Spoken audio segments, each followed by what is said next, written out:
এক যুবক মায়ের সাথে জেদ ধরেছে।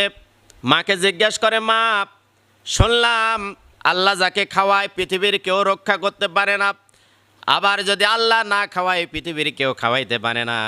আমার তো খাবার দাবার রেডি, খাবারের টেবিলে বসে গেছি, আমি দুপুরের খাবার খাবো না। মা বলল, পাগলামি করিস না, খাবার খা।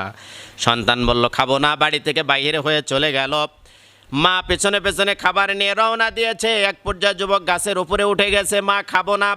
মা খাবারটা গাছের নিচে রেখে বাড়ির দিকে চলে আসে। ওই পথ দিয়া দুইটা পুলিশ যাচ্ছিল আসামি ধরার জন্য। একজন আসামি খাবারটা দেখতে পেয়েছে, বলল, এত ভিআইপি খাবার গাছের গোড়ায় কেন? একজন বলে খাবার খেয়ে নেব, আর একজন বলে খাবো না, কারণ চোর হয়তো বিষ মিশে আমাদেরকে মারার জন্য খাবার রেখেছে। চতুর্দিকে নজর করে দেখে কেউ নাই, উপরে দিকে তাকায় দেখে এক যুবক বসা আছে। বলল, বেটা খাবারের ভেতরে বিষ মিশা দিয়ে আমাদের